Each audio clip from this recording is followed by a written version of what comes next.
Hi అండి, అందరికీ నమస్తే. నా రాక్షసుడు పార్ట్ 165. ఇక స్టోరీ చూసేద్దాం. అది విన్న వాళ్ళంతా ఎంతగా ఆమె మీద కోపం బాధ వచ్చాయంటే, సునంద అయితే కోపం తట్టుకోలేక కొట్టడానికి చేయెత్తుతుంది ధరణిని. దెబ్బ పడిందని భయంతో గట్టిగా కళ్ళు మూసుకుంటుంది ధరణి. కొన్ని నిమిషాలైనా దెబ్బ తగలకపోయేసరికి మెల్లగా కళ్ళు తెరుస్తుంది. చెంపకి కొంచెం దూరంలో ఆగి ఉన్న ఆవిడ చేతిని చూసి గుటకలు మింగుతుంది ధరణి. కోపంతో కళ్ళు ఎర్రపు చేసిన ఆవిడని చూసి మొదటిసారిగా భయం వేస్తుంది ధరణికి. తన అత్తమ్మని చూసి, ఆవిడ కోపాన్ని చూసి భయంతో ఏడుపు మొదలు పెడుతుంది చిన్నగా. ఎందుకే ఏడుస్తున్నావు? కొట్టలేదనా? అందరూ నెత్తినెక్కించుకుని గారాబం చేస్తుంటే నీకు భయం లేకుండా పోయింది ధరణి. ఆ గారాబంతో ఇష్టం వచ్చినట్టు ప్రవర్తిస్తున్నావంటుంది కోపంతో గట్టిగా. అందరూ దెబ్బ పడిందని ఒక్క క్షణం భయపడ్డారు. ధరణి మాటలు విని అక్కడ ఉన్న అందరికీ ఏదో తెలియని భయం కలవరపాటు మొదలైంది. రాఘవ శారద అయితే అసలు మనసులా లేదు పాపం. ధరణికి ఏదో జరుగుతుంది అనే మాటే వాళ్ళు వినలేక ఉన్నారు. సునంద అయితే అమ్మాయి భయపడుతుంది, వదిలే, ఏదో తెలియక మాట్లాడి ఉంటుంది అంటుంది.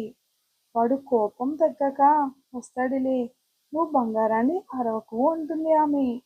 బంగారం మీద చెయ్యెత్తిన సంగతి నీ కొడుక్కి తెలిస్తే ఇల్లు కూలిపోయేలా వెంకలు వేస్తాడు. అవసరమా చెప్పు సునంద? చూడు బంగారం, ఏడుస్తుంది అంటారు మహేంద్ర గారు. మీరు నోరు మూసుకోండి, దీన్ని వెనకేసుకుని రావద్దు. మీరు వాడి పేరు చెప్పి నా నోరు మూయించాలని చూడొద్దు. రాణి వస్తే ఏం చేస్తాడు? వాడిని కనింది నేను, వాడు కాదు.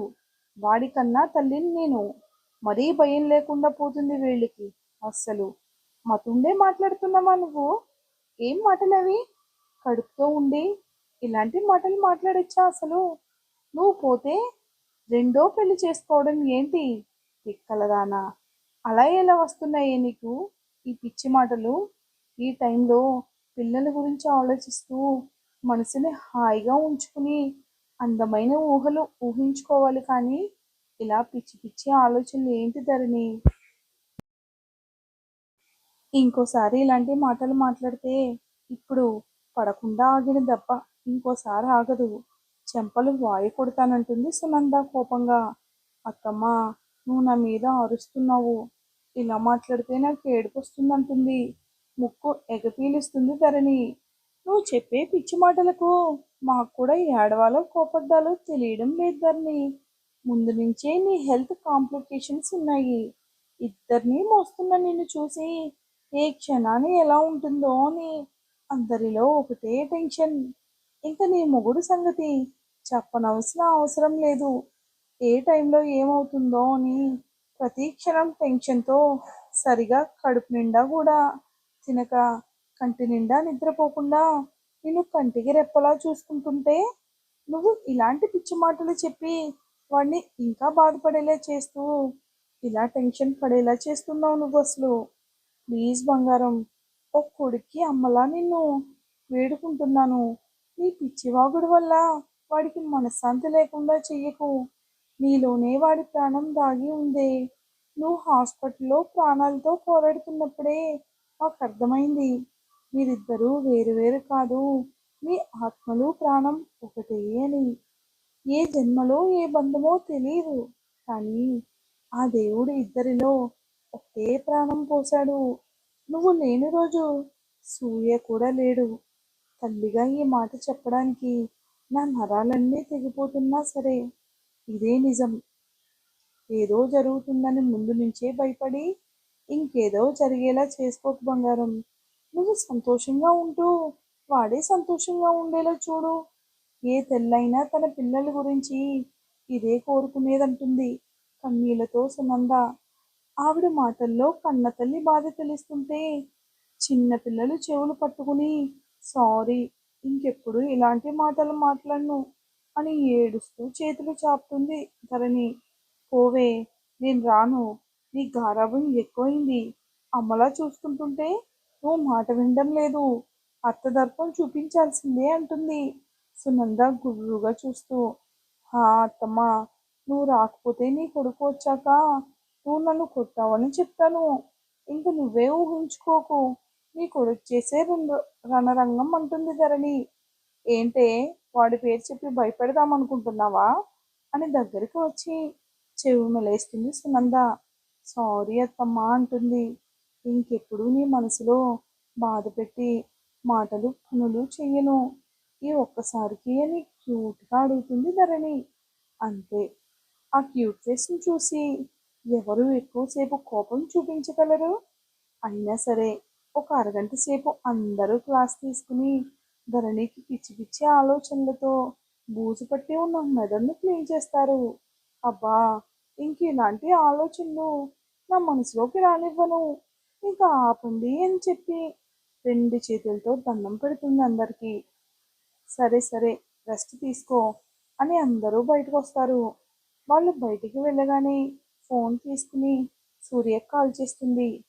ఎన్నిసార్లు చేసినా కాల్ లిఫ్ట్ చేయకపోయేసరికి సారీ సారీ కన్నయ్య, ప్లీజ్ ఇంకెప్పుడు ఇలాంటి మాటలు మాట్లాడను, నా కాల్ లిఫ్ట్ చేసి మాట్లాడు అని ఏడుస్తూ ఉంటుంది ధరణి. రాత్రి 9 అయినా కూడా ఇంకా ఇంటికి రాని సూర్యాన్ని తలుచుకుని బాధపడుతూ ఫోన్ చేస్తూనే ఉంటుంది ధరణి. అప్పటికే వందల సార్లు చేసి ఉంటుంది. ఇక్కడ సూర్య బాధపడుతూ డ్రింక్ చేస్తూ ధరణి ఫోన్ చేస్తున్నా లిఫ్ట్ చేయకుండా ఆ ఫోన్ వైపు అలాగే చూస్తూ ఉంటాడు. లిఫ్ట్ చేయాలని, ఆమెతో మాట్లాడాలని మనసు లాగుతున్నా ఇంకోసారి ఇలాంటి మాటలు రిపీట్ చేయకుండా ఉండాలి అంటే తను కఠినంగా ఉండాలని ఫోన్ లిఫ్ట్ చేయడు. అప్పటికే 999 సార్లు చేసింది.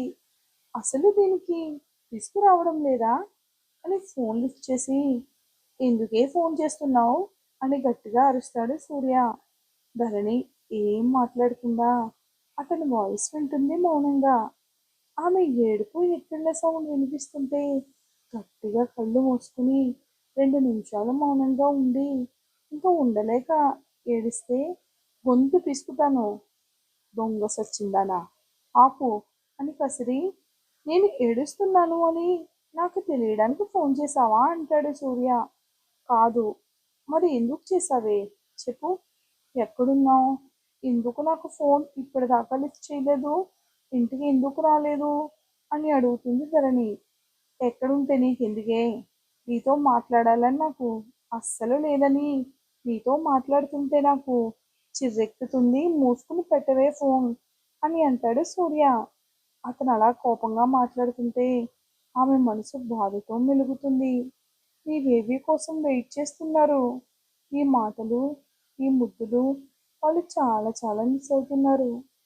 అంటే నా బేబీస్ నా కోసం వెయిట్ చేస్తున్నారు కానీ నువ్వు కాదు, అంతేనా అని అడుగుతాడు సూర్య. నేను వెయిట్ చేస్తున్నానో లేదా నీకు తెలియదా కన్నయ్య అంటుంది. అస్సలు తెలీదు. తెలియడానికి నేను నిన్ను ప్రేమిస్తున్నానా? పెళ్ళాన్ని ప్రాణం కంటే ఎక్కువగా ప్రేమించే గొప్ప ప్రేమ కొన్ని కాదు అని అది గుర్తించిన నా పెళ్ళం అది చ ఆ మాట చెప్పలేక 2 పెళ్ళి చేసుకోమంటుంది కదా. సారీ, ఇంకెప్పుడు ఇలాంటి మాటలు చెప్పను. ప్లీజ్ త్వరగా ఇంటికి రా కన్నయ్య, నేను చూడాలనిపిస్తుంది అని ఏడుస్తుంది ధరణి. నేను రానే, రానంటే రాను. నువ్వు వాగిన చెత్తవగడు ఇంకా నా చెవిలో మోగుతూనే ఉంది. నువ్వు ఎదురుగా ఉంటే మాత్రం నేను వీపు పగలగొట్టడం ఖాయం. అందుకే నేను రాను అంటాడు సూర్య. అయితే నువ్వెక్కడున్నావో చెప్పు కన్నయ్య, నేనే వస్తాను అంటుంది. నువ్వే చెప్పావు కదే ఒక మంచి అమ్మాయిని పెళ్లి చేసుకోమని, అందుకే నా పాత గర్ల్ ఫ్రెండ్స్ అందరినీ పిలిపించి క్యూ కట్టించాను అని అంటాడు సూర్య. అందులో నాకు తగ్గదాన్ని సెలెక్ట్ చేసుకోవడంలో బిజీగా ఉన్నాను. విసిగించకుండా ఫోన్ పెట్టవే అని అంటాడు సూర్య. ఏంటి కన్నయ్య అని కీచుగా అరిచి, నువ్వు చెప్తుంది నిజమేనా కన్నయ్య అంటుంది.